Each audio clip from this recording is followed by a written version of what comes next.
galaknya seseorang itu biasanya terkait dia tuh nggak paham gitu. Kalau galak tuh ngata-ngatain orang, dia nggak paham sebenarnya. Tapi kalau dia udah kenal, udah paham dan sebagainya, dia akan bilang, oh enggak, itu maksudnya begini, oh maksudnya begini. Oh berarti dia paham.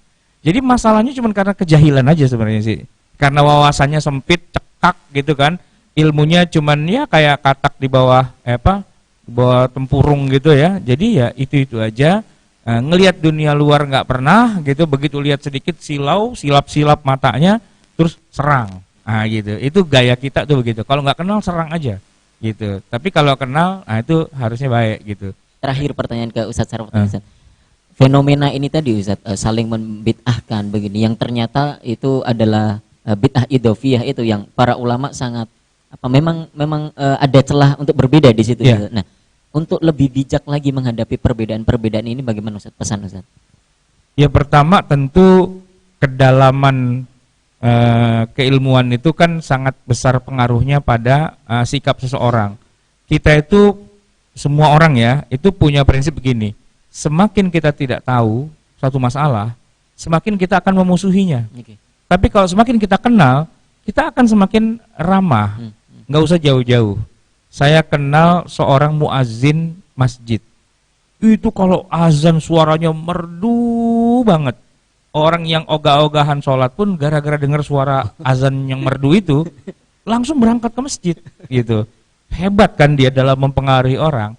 Tapi kalau imam masjid ini kan rumahnya jauh ya, dari masjid itu dia rumahnya jauh di daerah Depok sonoan lagi. Itu kalau naik motor seradak seruduk, naik trotoar ngelawan busway apa segala macam seradak seruduk gitu. Dan kalau serempetan sama orang keluar makiannya, woi kafir lo, gitu keluar gitu. Jadi Islami, makiannya Islami. Makiannya makian Islami memang gitu.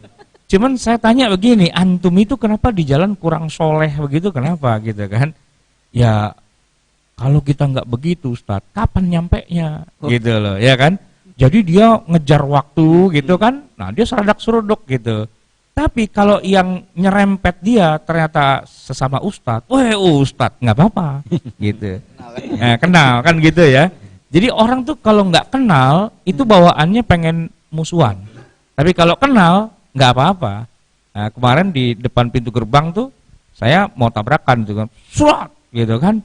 Begitu saya buka jendela, Afwan Ustadz, Afwan. Lu kenal gue lu Afwan. Kalau enggak lu maki-maki gue kan. Nah, makanya saya buka jendela, serat. Ya, kenapa? Oh, Ustadz kirain siapa gitu kan. Enggak jadi marah. Enggak jadi marah dia, karena kenal gitu kan. Coba kalau enggak kenal di perempatan mana, kan gebrak-gebrak kap mobil saya itu kan. Pakai mobil jalannya jangan meleng dong, kasih gitu kan. Begitu saya buka, ada apa? Ustadz ternyata maaf gitu. Kalau enggak kenal tuh bawaannya mau musuhan aja gitu kan. Biasa, makanya kita di sosial media kenapa suka maki-maki orang? Karena nggak kenal, gitu. Begitu udah dimaki-maki, besoknya ketemu, ente yang itu ya, maaf saya hapus, nah begitu kan. Kalau nggak kenal tuh begitu Pak. Tapi kalau kenal kan dia akan lebih lunak, gitu, lebih lunak. Biasa lah begitu, nggak kenal maka bawaannya ngajakin perang, tapi begitu udah kenal, wah ternyata baik orangnya, begitu. Nah, dalam keilmuan tuh gitu juga. Galaknya seseorang itu biasanya terkait dia tuh nggak paham gitu. Kalau galak tuh ngata-ngatain orang, dia nggak paham sebenarnya. Tapi kalau dia udah kenal, udah paham dan sebagainya, dia akan bilang, oh enggak, itu maksudnya begini, maksudnya begini. Oh berarti dia paham. Jadi masalahnya cuma karena kejahilan aja sebenarnya sih. Karena wawasannya sempit, cekak gitu kan. Ilmunya cuman ya kayak katak di bawah di bawah tempurung gitu ya. Jadi ya itu aja. Ngelihat dunia luar nggak pernah gitu, begitu lihat sedikit silau, silap-silap matanya, terus serang. Nah gitu, itu gaya kita tuh begitu. Kalau nggak kenal serang aja gitu. Tapi kalau kenal, nah itu harusnya baik gitu.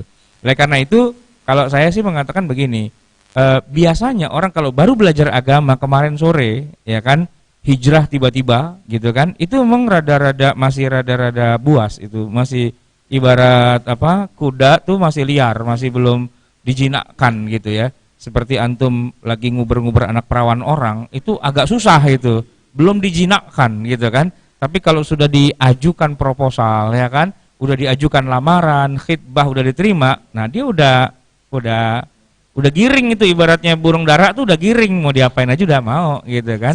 Saya gitu aja udah ya, tahu ya. Udah tahu dia. Kalau masih dalam masa PDKT dia masih jual mahal gitu kan. Dan biasanya yang jual mahal tuh yang usia-usia masih 20-an gitu. Tapi kalau udah usia 30 agak kesonoan dikit tuh ya udahlah ayo kapan aja lah gitu kan. Jadi udah kebelet dia gitu. Nah, jadi maksud saya begini, intinya galak itu ya bagus sih, reaksi pertama orang baru kenal ilmu agama kan, ya galak gitu. Tapi kalau udah lama-lamaan dikit belajarnya udah lebih luas dan sebagainya, biasanya dia tidak akan terlalu mudah untuk menyalahkan orang, tidak mudah membid'ahkan orang karena tahu oh ternyata itu khilafiyah ya, oh ternyata tuh ada yang bilang begini, ada yang bilang begitu ya. Cuma itu lama gitu. Nah, tinggal lamanya ini tiap orang bisa beda-beda ya. Ada yang ngaji sebentar udah paham, tapi ada yang udah bertahun-tahun nggak paham-paham juga gitu. Kenapa? Ngajinya mah dia juga sih, pindah doang kemana kayak gitu, tambah wawasan yang lain yang biar dia nggak cupet gitu di situ-situ aja. Karena kecekokin sama gurunya sendiri sih, hanya saya yang ngerti agama, yang lain tuh nggak ada yang ngerti. Wah begitu kan?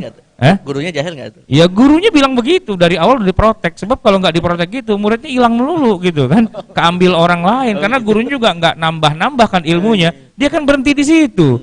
Nah gimana biar nggak bubar jamaahnya? Diprotek, jangan kemana-mana, sini aja kan gitu kan, seperti penyiar TV, jangan kemana-mana, kita akan kembali lagi kan begitu kan. Nah itu biar dia nggak pindah ke channel yang lain gitu. Padahal kalau mau sih dia ningkatkan kualitas dong, ya kan. Nggak usah pakai bilang jangan kemana-mana. Kalaupun kemana juga ntar kesini juga, gitu kan harusnya begitu kan. Kalau emang kualitas acaranya bagus kan, nyantai aja. Anda mau kemana-mana silahkan aja, tapi pasti Anda akan kesini lagi. Ah itu udah pede kan, berarti dia punya daya tarik gitu sebenarnya. Ustadz tuh gitu juga. Wah muridnya bubar, biarin aja bubar. Ntar juga dia bingung, dia nanya gua lagi, pasti mau kemana lagi emang lo kan gitu ya. Nah, berarti kan ustadznya harus nambah ilmunya, jangan itu lagi. Dari dulu masih akidah lagi. Lu kapan ngerti agamanya kalau cuma itu doang muter-muternya? Nggak nambah-nambah. Kuliah cuma S1 doang, LC lagi, lucu banget kan, naik ke S2, naik ke S3 gitu loh. Biar nambah gitu ilmunya. Itu aja sih. Menarik Ustaz, menarik Ustaz.